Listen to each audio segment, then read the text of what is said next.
Yeah, so there are three main ways to get clients online, and each three of these ways are great. They have positives and negatives though, and I want to go through the positives and negatives, and they all work, but you need to know the positives and negatives so you can decide which way is the best for you, because they also fit different character types as well. So one way is to do kind of the free to paid model. What a lot of people do is they start a group, whether that be on Facebook or school or whatever, and they say, come join my group, get all this free value, and they free until people in that group essentially decide that they want to upgrade and pay for your services. Now, it's easy to get people into the group, whether you're using paid ads or social media. So that part's nice. There's a lot less friction there. But once they're in the group, you're giving free value. And the concept there is to give so much away for free that they trust you enough to pay for you. But a lot of the people just kind of suck in the free value and never do anything with it. So the challenge there is motivating people to go from free to paid, right? And a good example of this is I have 70,000 followers on my Instagram account, and only like 137 of them have actually paid me for something. Now, I'm not doing a great job of really nurturing my audience, but that's one example. A lot of other people could do better with that. So if you are good at nurturing and you're good at motivating people and you're good at helping people take that next step, then getting people into a free group and then motivating them from there could work out. But the challenge is it could be difficult to get freebie seekers to actually pay you. And it usually takes time. So most people give up on this process because, a month in, they haven't made a high ticket deal or, gotten any big sales. And so they get frustrated with this and they're like, oh, it doesn't work, right? You need to pump a lot of people into that system. You need to give a lot of value. You need to be super fucking good at taking people from the freebie seeker to wanting to pay you, okay? But again, can be a very effective method. Some people are very fucking good at this. The second method is something called a low ticket offer. And that's when you sell something like a $27 guide on XYZ, and people come in, they buy that guide, they read it because they bought it, and they get motivated by it. Then they're on your email list and you can push for calls and stuff like that, get them on the phone to sell the high ticket thing. Now, in theory, this is great because when you sell a $27 item, you can make a little bit of money on that $27 purchase. It's low barrier to entry, so a lot of people are willing to pay for that $27 item. It's relatively easy to sell with ads. So you can scale that and sell 100 a day with Meta ads or whatever.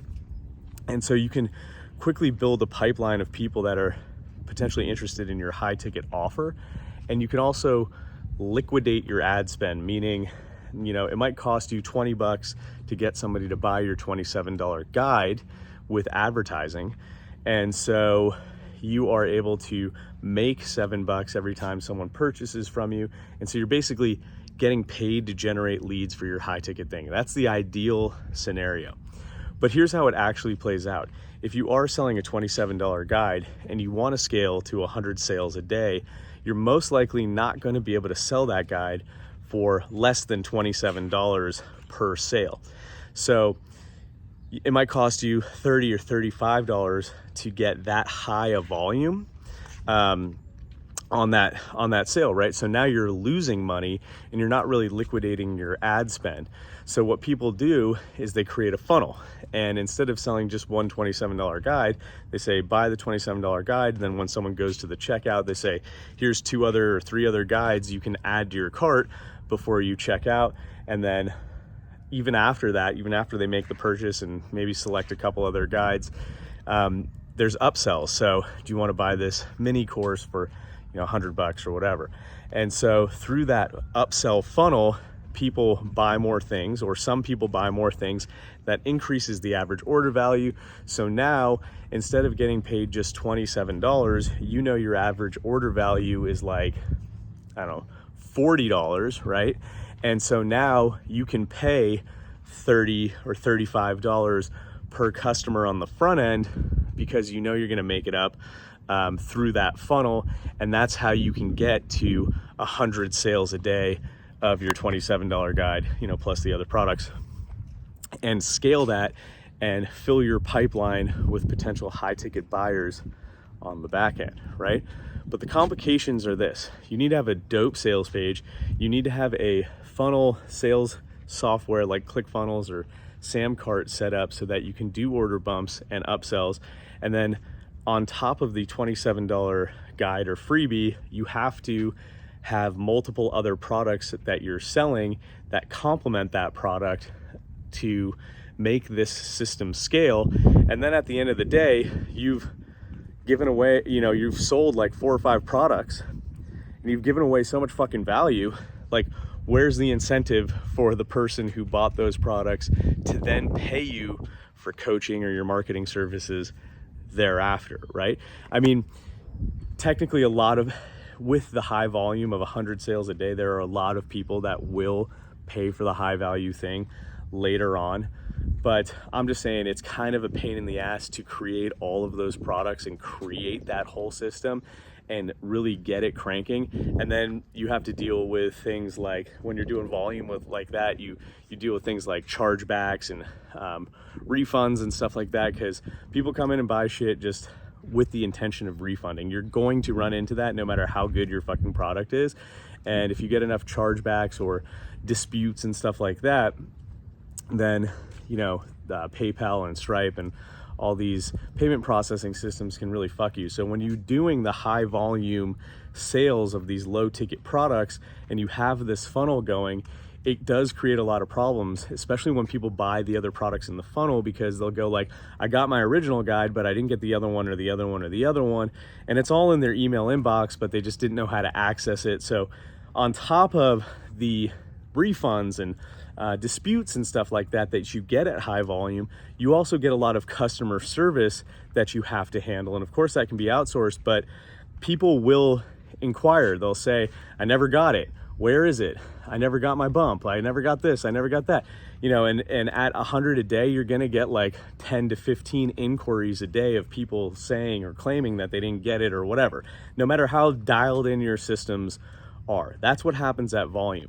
However, again, if you can liquidate the ad spend, then you can scale to 100 sales a day, which means you're generating 100 leads a day for your high ticket thing, and you're turning those into phone calls.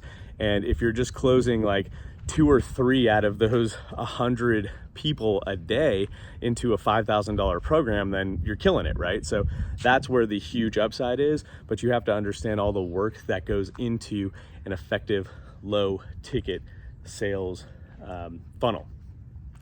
Then the third way is to kind of go direct, and there's kind of 2 ways to do this. You send traffic to a webinar, which convinces people to get on a phone call with you or buy your shit, immediately, or you just kind of go for the phone call directly and go right for the high ticket kill. And that's pretty fucking basic.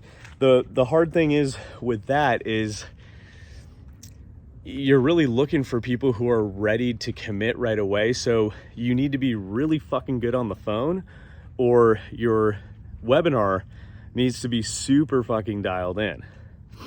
And I've personally not been able to have a whole lot of success with the webinar, but I have had success with just booking calls and then talking to people, developing a relationship, and then kind of keeping in touch with them over time. And usually those calls kind of close over time like a normal sales process would, kind of without advertising, right? So that's how I've been able to run that system. So when I look at lead generation for a high ticket sale, like a marketing service or something like that, if I run ads and they fill out a lead form and I call them and we get on the phone call, that's a discovery call. That's just a, hey, what's up? What do you do? Maybe you're a good fit or not. Let's touch base again. Then maybe in a week we touch base, flesh some things out. And then maybe in another week, it's like, all right, you gonna do this or not? So That's a little bit of a relationship building thing. Again, if you're good at the webinar stuff, that can be really effective, and that can roll people right up into a sale on the phone. But here are some of the negatives. It's super fucking expensive if you're running ads to get people to watch a full webinar and to book a call. And I'm talking like it could be $100 to get somebody to just fill out the lead form and schedule a call with you. And out of 10 people, the $1,000 that you spent on $100 leads, out of those 10 people, you're gonna have no-shows and shit like that, and people who aren't necessarily qualified. So you need a very high-priced thing, and you need to be able to fucking close deals. And so you're gonna need a lot of money if you're running ads up front to be able to kind of test all this shit and just commit to throwing away, because your spend needs to be high enough to get you enough people in the pipe to get those high ticket closes, right? Whereas a low ticket deal, if you're selling something for 27 bucks, you're kind of recouping your ad spend very quickly. So there's not much risk in that system.